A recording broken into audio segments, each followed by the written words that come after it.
E voltamos com o Canal Livre, que esta noite recebe o pré-candidato à presidência da República pelo PSDB, senador Aécio Neves.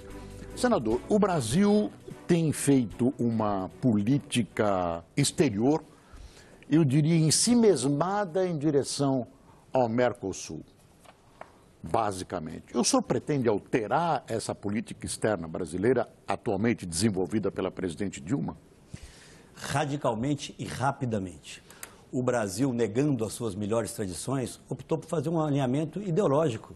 Inclusive, Boris, sequer a liderança regional natural que nós teríamos, pela pujança da nossa economia, pela questão demográfica, até pela centralidade da nossa localização, nós deixamos de ter. Nós somos hoje caudatários de alguns países na região que mostram muito pouco apreço pela democracia, inclusive. Essa é a nossa realidade.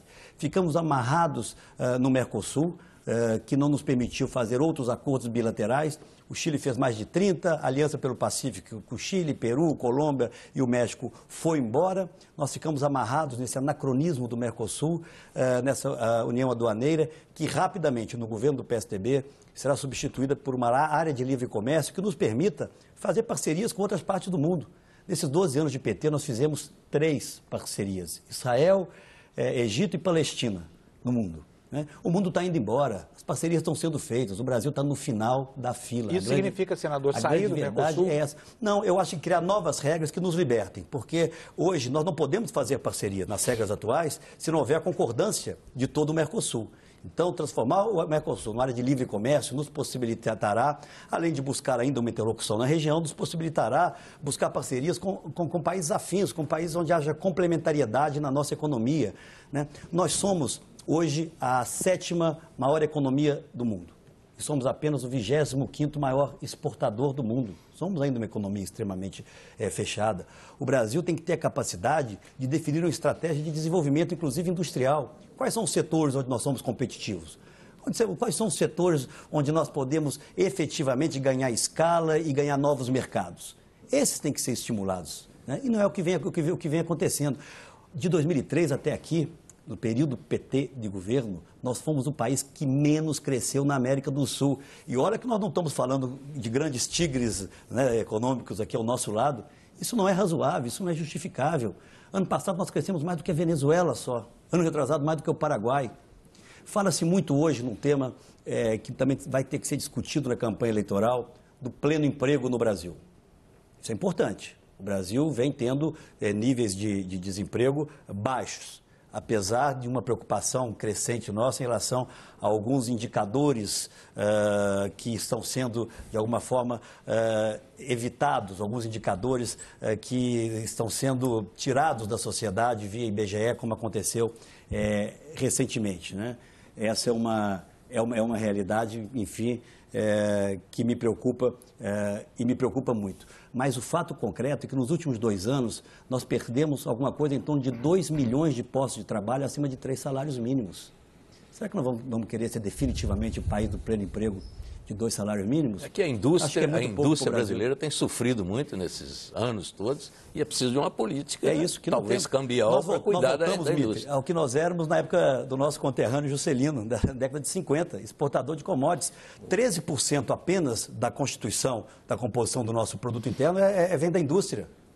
E aí, o que acontece? Commodities perdem preço, perdem valor, e nós estamos nessa estagnação que nós estamos hoje. Senador, lá na Rádio Band News FM, a gente tem contato na rede em todo o Brasil e tal, e a presença dos ouvintes é muito intensa. Eu sou um deles, viu? Muito obrigado. E muito jovens, o que é uma redundância no seu caso. E eu percebo claramente que há, o Mitre já fez referência a isso, um sentimento de descrença, de até animosidade, em relação à política como um todo e aos políticos em particular. Eu queria lhe perguntar, o senhor é favorável, qual é a sua opinião sobre a obrigatoriedade do voto e como é que o senhor avalia a utilidade desse instrumento, dessa coação legal sobre o eleitor no processo político? Ele melhorou o processo político do Brasil? Melhorou a democracia, a qualidade da gestão pública no Brasil? Olha, essa é uma outra boa discussão. E talvez eu vá aqui contra a maré, contra a corrente, talvez até contra a sua posição. É sempre moderno falar, é uma demanda que vem de setores da sociedade, que o voto facultativo é melhor, a não obrigatoriedade do voto. Talvez numa democracia mais sólida, mais testada, isso seja um encaminhamento natural. E acho até que nós chegaremos um dia lá. O que eu temo nesse instante no Brasil, e estou aqui falando com você de forma absolutamente franca, né? São as minhas verdades às quais eu me referi. Eu temo que o voto facultativo, com essa descrença que existe hoje, vai fortalecer na definição das eleições o peso do voto conduzido hoje das transferências de renda, por um lado, que é uma antiga cesta básica, né, do voto dos coronéis antigamente, que é o voto casado ali com os instrumentos de transferência de renda, e o voto extremamente ideológico na outra ponta. Eu temo que é uma experiência que eu acho que é uma discussão que vai ter que ser feita, é uma experiência que em determinado momento nós vamos ouvir. Eu temo que hoje isso signifique uma menor representatividade dos eleitos. Nós vamos ter, certamente, uma presença muito menor nas urnas e, uma ponderada, uma presença mais decisiva do voto conduzido, vamos dizer assim, ou do voto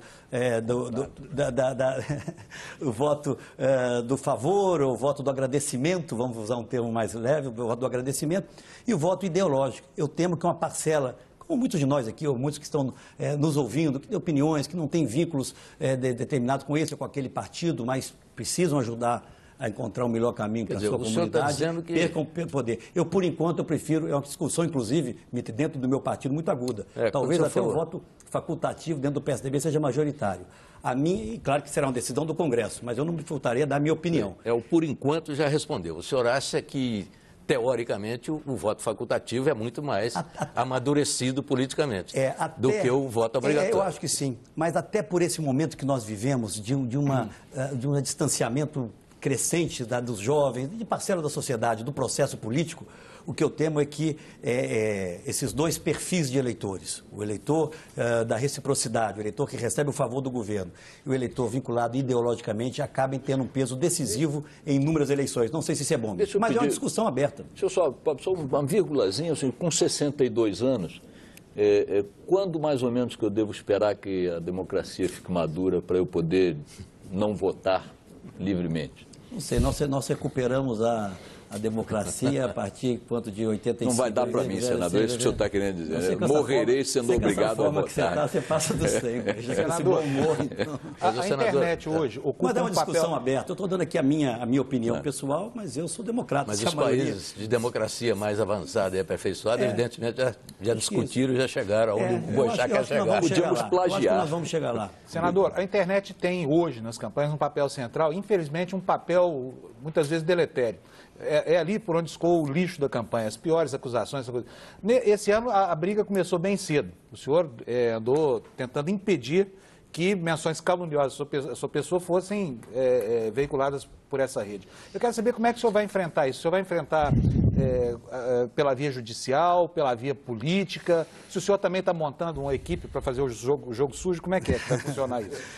Olha, nós estamos com dificuldade de montar para fazer o jogo limpo, imagina o jogo sujo. Eu não tenho nas minhas costas aí, né, Caixa Econômica Federal, Petrobras, né, para financiar inúmeros blogs que você conhece muito bem, né? Mas o senhor fez uma autocrítica daquela ação que o senhor entrou? Não, o senhor agiu corretamente? A crítica, também é outra questão polêmica, mas vamos entrar nela. A crítica, para quem está na política, ela é absolutamente natural, claro. E é muito bem-vinda. Eu convivo com isso há muitos anos. Lembra que eu falei que confesso que eu me surpreendi com aquela atitude sua. Talvez aqui não tenha ficado muito claro. O que eu combati, e vou continuar combatendo, é o crime. É alguém, por exemplo, pegar um robô, como pegaram, inclusive na Eletrobras, enfim, contra mim, e coloca de madrugada para criar uma palavra ou uma expressão caluniosa a seu respeito. Trabalha robôs, isso é crime, né? Isso trabalha a madrugada inteira. Quando você vai colocar o seu nome lá, as palavras, as ligações com algum tipo de crime ocorrem. Você pode não fazer nada, mas será que isso é justo? Vou citar um exemplo em relação a mim. Houve uma decisão no meu governo, e eu assumo essa decisão e faria de novo, antes da aprovação da emenda 29, que definiu com muita clareza quais os investimentos que poderiam ser computados como gastos da saúde para atingir o percentual que estados e municípios tinham que gastar. Nós investimos em saneamento. Há 20 anos em Minas Gerais, governos antes o meu governo. Eu fiz saneamento básico em todas as pequenas comunidades do Vale do Jequitinhonha e do norte de Minas Gerais. Para mim, para o Estado de Minas Gerais, a economia que nós tivemos na saúde, em razão dos investimentos em saneamento, foi extraordinária. Então, ok.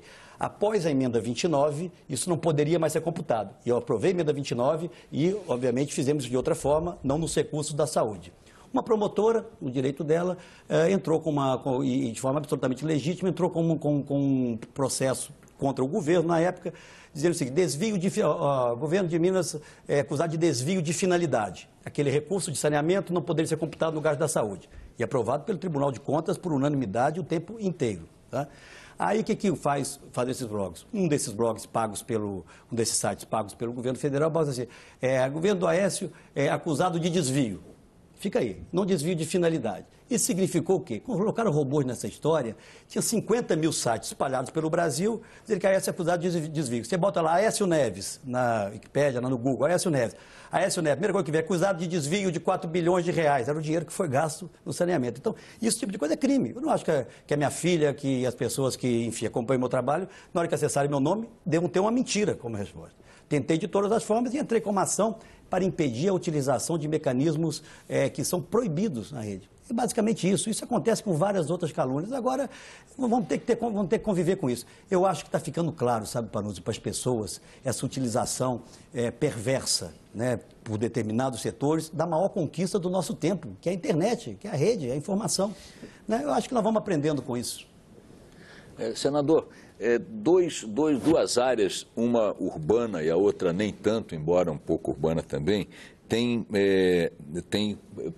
servido de palco para manifestações cada vez mais tensas e com reações igualmente, eu diria até hostis por parte dos governantes. Uma é na questão agrária, outra é na questão da habitação. O movimento sem teto cresce visivelmente nos centros urbanos, com ocupações, com resistência, com ações como o governador Alckmin aqui em Pinheirinhos, por exemplo, reintegração de posse, enfim, a polícia cuidando dessa área social na base do cacetete, da bomba e tal, e o outro é o movimento de reforma agrária, onde o próprio Stedley do MST me disse claramente, aliás, declarou isso publicamente também, falou para mim numa entrevista, falou em público também, que o governo Dilma foi um fracasso na questão da reforma agrária, a despeito do MST ser um aliado histórico eleitoral do PT. Na reforma agrária e na questão da habitação popular, o que o senhor poderia dizer, tendo em vista a tensão crescente dos dois movimentos? Nós voltamos, inclusive, para a questão de segurança. O governo da presidente Dilma, começando pelo final, Bechá, fez menos reforma agrária que o governo do presidente Geisel, no regime áureo, né, mais agudo da nossa ditadura. Né? Por quê? Houve um certo aparelhamento desses movimentos por parte do governo. Então, você não percebeu ao longo desses últimos anos reações maiores. O assentamento, ele é necessário, mas ele tem que vir acompanhado de quê? De condições das pessoas assentadas viverem, porque senão nós voltamos àquela equação antiga e corriqueira na história do Brasil. Do assentado depois passar para outro, que passa para outro, que vende ali ilegalmente, e não há o assentamento, que é o objetivo efetivo da reforma agrária. Planejamento, metas. Eu acredito na gestão pública por metas em absolutamente todas as áreas. E nessa nós temos que ter também metas de reforma agrária, parceria com estados e municípios e diálogo com esses movimentos. E na questão urbana também. Nós estamos vendo, nós assistimos durante um determinado período um certo aparelhamento pelo PT de alguns desses movimentos que hoje se voltam contra o próprio PT. Essa é a realidade. Então, quando o governo vai perdendo a confiança da população, vai perdendo a confiança dos seus próprios aliados, a desordem é que reina. O Brasil precisa, sim, de um esforço grande para um choque de ordem. Isso não vai ser feito com a força, com o cacetete, não, com planejamento e com confiança. Senador, voltando à questão econômica, o Panuzzi tinha levantado aí no primeiro bloco a perspectiva para o próximo presidente. O primeiro ano do próximo presidente vai ser um ano em que ele vai ter que tomar medidas duras e impopulares. Vai chegar a hora da verdade. Não é possível que o senhor vá prometer que no primeiro ano do seu governo, se o senhor for eleito, as coisas vão estar muito bem para a população. Eu acho que o senhor é o contrário. Vai ser um ano duro. O Armínio Fraga está fazendo, o senhor está preparando, comandando lá o grupo que prepara o seu programa. Eu gostaria de saber quais são as prioridades. O senhor vai manter, evidentemente, a ideia do rigor fiscal, né? Não é possível fugir disso. O câmbio flutuante, certamente, isso vai manter. E as metas inflacionárias. O senhor sabe, voltando àquelas manifestações, aquelas multidões na rua, a inflação já estava batendo no bolso daquele povo. O que é que o senhor vai fazer que realmente possa significar resultados, independentemente de popularidade? Mitre, eu vou pedir que o senador responda essa pergunta importantíssima logo depois do intervalo. O Canal Livre volta já já.